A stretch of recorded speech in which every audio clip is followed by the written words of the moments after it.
ఆదిలాబాద్ వెళదాం. అక్కడ హోరాహోరీగా ప్రచారం నిర్వహించారు. ప్రస్తుతం స్పాట్లో సారంగపాణి ఉన్నారు. సారంగపాణి, ఆదిలాబాద్లో ఇప్పుడు ప్రస్తుతం ఉన్నటువంటి కౌంటింగ్ చివరి ఫలితం వచ్చేటువంటి అవకాశం ఎంతవరకు ఉంది? ఆదిలాబాద్ ఉమ్మడి జిల్లా వ్యాప్తంగా చూసుకుంటే మెజార్టీ మున్సిపాలిటీల్లో ఎవరికి మ్యాజిక్ ఫిగర్ వరకు స్థానాలు దక్కలేదు. ఎందుకు అంటే ఒక మంచిర్యాల, లక్సెట్పేట, చెన్నూరు మినహా మిగతా అన్ని చోట్ల మెజార్టీ స్థానాలు కొన్ని పార్టీలు సాధించినప్పటికీ మ్యాజిక్ ఫిగర్కు చేరువలోనైతే రాలేదు. ముఖ్యంగా చూసుకుంటే ఆదిలాబాద్లో బీజేపీ 21 స్థానాలు సాధించింది. కాంగ్రెస్ ఇక్కడ 11 స్థానాలతో సరిపెట్టుకుంది. బీఆర్ఎస్ 6 స్థానాలు, ఎంఐఎం 6 స్థానాలు, ఇండిపెండెంట్ 6 స్థానాలు ఇక్కడ దక్కించుకుంది. ఇక మంచిర్యాల కార్పొరేషన్లో అయితే కాంగ్రెస్ జడ్ స్పీడ్తో దూసుకుపోతుంది. మొత్తం 60 స్థానాల్లో ఇప్పటి వరకు అందిన ఫలితాల మేరకు 43 స్థానాల్లో కాంగ్రెస్ 43 డివిజన్లను కైవసం చేసుకుంది. ఇక్కడ ఒకటి జనసేనకు సంబంధించిన అభ్యర్థి సైతం ఇక్కడ గెలిచారు. ఇటువైపు చూసుకుంటే బైన్సాలో ఎంఐఎం ఎక్కువ స్థానాలు అయితే సంపాదించింది. ఎంఐఎం 12 స్థానాలు ఇప్పటి వరకు సాధిస్తే బీజేపీ 6 స్థానాలకు పరిమితమైంది. ఇక్కడ బీఆర్ఎస్ 1 స్థానం సైతం సంపాదించలేదు. ఎంఐఎం 12 స్థానాలు ఉంటే ఇండిపెండెంట్ 7 స్థానాలు కైవసం చేసుకుంది. కాంగ్రెస్ 1 స్థానంతో సరిపెట్టుకోవాల్సిన పరిస్థితి ఏర్పడింది. ఇక నిర్మల్ మున్సిపాలిటీకి వస్తే నిర్మల్లో కాంగ్రెస్ పార్టీ 20 స్థానాలు సాధించింది. మొత్తం ఇక్కడ 42 స్థానాలు ఉండగా ఇప్పటి వరకు 36 స్థానాలు మాత్రమే కౌంటింగ్ పూర్తయినట్టు ఫలితాలు ప్రకటించారు.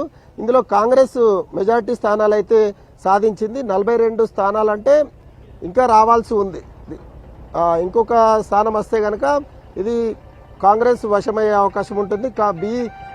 ఇక్కడ బీజేపీ 13 స్థానాలకే పరిమితమైంది. బీఆర్ఎస్ 1 స్థానం, ఎంఐఎం 2 స్థానాలు సాధించుకుంది. ఇక ఖానాపూర్ విషయానికి వస్తే ఖానాపూర్లో హంగే వచ్చే అవకాశం ఉంది. కాంగ్రెస్లో మొత్తం ఖానాపూర్లో 13 వార్డులు ఉంటే ఇందులో కాంగ్రెస్ పార్టీ 3 స్థానాలు సంపాదించగా బీజేపీ 4 స్థానాలు, బీఆర్ఎస్ 4 స్థానాలు, ఇండిపెండెంట్ 1 స్థానం. అంటే ఇండిపెండెంట్ 1 స్థానం అయినప్పటికీ కాంగ్రెస్ పార్టీకి 4 స్థానాలు అయితే ఎమ్మెల్యే ఎక్సాఫిషియో మెంబర్ ఉంటాడు కాబట్టి ఇంకా స్థానం కావాల్సి ఉంటుంది. ఇక లక్సెట్పేట విషయానికి వస్తే 15 స్థానాల్లో కాంగ్రెస్ పార్టీ 11 స్థానాలు సాధించింది. ఇక్కడ బీజేపీ 1 స్థానం, బీఆర్ఎస్ 3 స్థానాలు సరిపెట్టుకున్న పరిస్థితి అయితే కనిపిస్తుంది. మరోవైపు బెల్లంపల్లిలో బీఆర్ఎస్ కాంగ్రెస్ మధ్య హోరాహోరీ ఫైట్ సాగింది. కాంగ్రెస్ 14 స్థానాలు సాధిస్తే బీఆర్ఎస్ సైతం 14 స్థానాలు సాధించి తమ పరువు నిలబెట్టుకున్న పరిస్థితి అయితే కనిపిస్తుంది. బీజేపీ 1 స్థానము, ఇండిపెండెంట్లు 5 స్థానాల్లో గెలిచారు. ఈ ఇండిపెండెంట్లు కనుక కాంగ్రెస్ పార్టీకి మద్దతు తెలిపితే వాళ్ళు కైవసం చేసుకునే అవకాశం ఉంటుంది. ఇక కాగజ్నగర్ విషయానికి వస్తే ఇక్కడ బీఆర్ఎస్ అధిక స్థానాలు సాధించినప్పటికీ 11 స్థానాలు సాధించింది. మొత్తం 30 స్థానాల్లో కాంగ్రెస్ 9 స్థానాలకే పరిమితమైంది. ఇక బీజేపీ 5 స్థానాలు, ఇండిపెండెంట్ 4 స్థానాలు, ఎంఐఎం 1 స్థానం ఉంది. అయితే ఇక్కడ సైతం మిగతా పార్టీల సహాయంతో పొత్తుతో కాంగ్రెస్ పార్టీ జెండా ఎగరవేయడం కోసం ఇప్పటికే పావులు కదుపుతుంది. ఇక ఆసిఫాబాద్ విషయానికి వస్తే ఆసిఫాబాద్లో సైతం కాంగ్రెస్ బీఆర్ఎస్ మధ్య టఫ్ ఫైట్ కొనసాగింది. ఇక్కడ ఇండిపెండెంట్లు కీలకంగా మారారు. అయితే కాంగ్రెస్ పార్టీకి సంబంధించిన అభ్యర్థులు, కాంగ్రెస్ పార్టీకి సంబంధించిన వాళ్ళు కొంతమంది టికెట్ రాకపోవడంతో ఇండిపెండెంట్గా బరిలో దిగింది కామ్రే లక్ష్మి అనే మహిళ.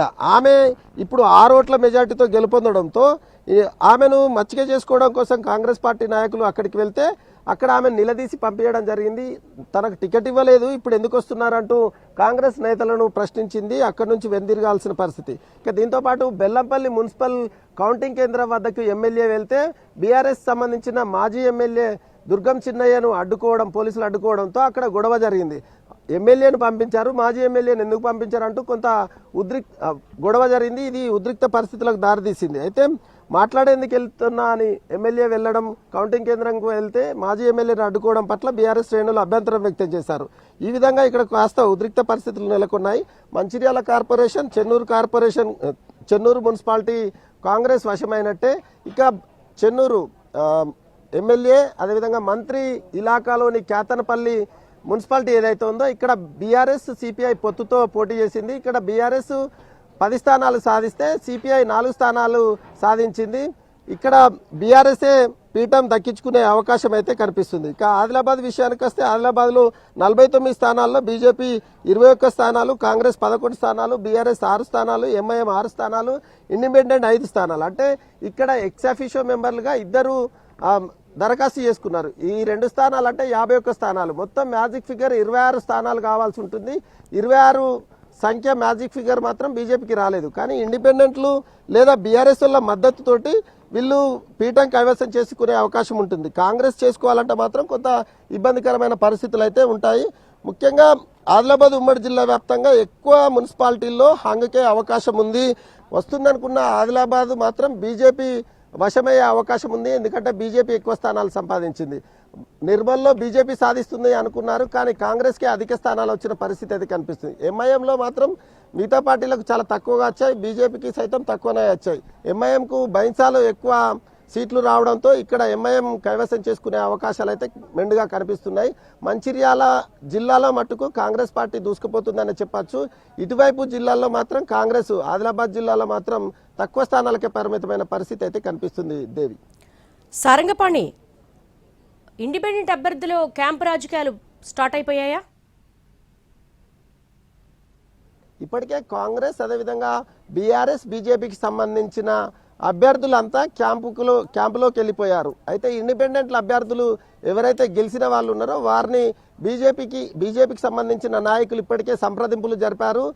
తాము మాట్లాడుతున్నాం, వాళ్ళు మా వైపే వచ్చినట్టుగా వీళ్ళు చెప్పుకుంటున్న పరిస్థితి. కానీ అటు కాంగ్రెస్ పార్టీ సైతం బీజేపీకి సీటు పోవద్దు, పీఠం దక్కద్దని చేస్తున్న ప్రయత్నాలు సైతం కొనసాగుతున్నాయి. కానీ మ్యాజిక్ ఫిగర్కు దగ్గరలో మాత్రం ఆదిలాబాద్ విషయానికి వస్తే బీజేపీ ఉన్న నేపథ్యంలో ఇండిపెండెంట్లు కాంగ్రెస్ సంబంధించిన ఇండిపెండెంట్ కాంగ్రెస్ రెబల్స్ ఉన్నారు.